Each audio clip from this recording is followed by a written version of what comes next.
ওই দিন জনাব সালাউদ্দিন সাহেব বললেন, উনি মানে স্বীকার করলেন, এটা গভর্নমেন্টের একটা দীনতা, উনি স্বীকার করলেন যে আমরা আসলে যে একরকমের এটা ওনাদের হচ্ছে সংস্কার নির্বাচন হওয়ার জন্য ওনারা তখন যা বলেছে সেটা মেনে নিয়েছে, মানে যা বলেছে সেটা মেনে নিয়েছে, শুধুমাত্র নির্বাচনটা যেন হয়ে যায়। এবং এটা এক ধরনের এর থেকে ভণ্ডামি, মানে উনি একটা সংসদের মধ্যে দাঁড়িয়ে উনি ওনার ভণ্ডামি, উনি ওনার হিপোক্রেসিকে জাতির সামনে প্রকাশ করছেন যে আমরা স্বীকার করে নিচ্ছি যে নির্বাচন যেন কোনোভাবেই পিছানো না হয়, সেজন্য আমরা একরকমের করেছি মুঘলের হাতে খানা খেতে হবে একসাথে, এইভাবে হচ্ছে আমরা নির্বাচনটাকে মেনে নিয়েছি এবং সংস্কার ওই সময় আপনারা যা বলেছেন সেটাকে আমরা মেনে নিয়েছি। এখন যেহেতু আমরা নির্বাচিত হয়ে গিয়েছি, এখন আর মানুষকে পিপলকে কেয়ার করার আমাদের কোনো সময় নাই।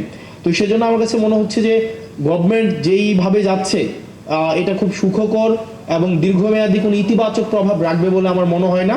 এবং আমাদের প্রত্যেকটা সিটিজেন বিট্রেড ফিল করছে, চিটেড ফিল করছে এবং প্রতিষ্ঠানগুলো বিট্রেড ফিল করছে। কারণ আপনি আপনি বলেছেন এবং পুলিশ সংস্কার কমিশন, পুলিশের সুরক্ষার জন্য পুলিশ সংস্কার কমিশন দরকার ছিল। আপনারা দেখেন পুলিশকে কিভাবে রাজনৈতিক হাতিয়ার হিসাবে ব্যবহার করা হয়েছে দীর্ঘ 17 বছর। ভাই পুলিশই তো মানুষ, সে মানুষ না, তারও তো নিজস্ব হচ্ছে প্রোটেকশনের দরকার আছে। কিন্তু আপনি দেখেন আবার পুলিশের পোস্টিং, আবার হচ্ছে পুলিশের প্রমোশন, আবার পুলিশের পদায়ন, সবগুলাকে হচ্ছে আপনার মন্ত্রীর ইচ্ছার মধ্যে আপনি রেখে দিলেন। আবার আপনি দেখেন আপনার বিচার বিভাগের আপনার হচ্ছে সংস্কারটা হয় নাই।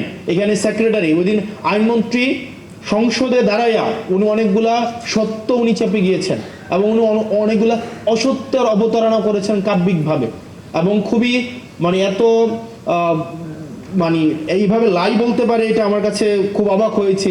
উনি বলেছেন পোস্টিং প্রমোশন পদোন্নতির এটার কোনো এখতিয়ার নাকি আইনমন্ত্রীর নাই, খাতা কলম অবশ্যই নাই, কিন্তু প্র্যাকটিসে আইনমন্ত্রী যেটা বলে সেটাই হয়। এখন আপনি একটা বিচারক ফেয়ারলেস কোন একটা বিচার কার্য পরিচালনা করবে, বাংলাদেশে তো এই পরিস্থিতি নাই।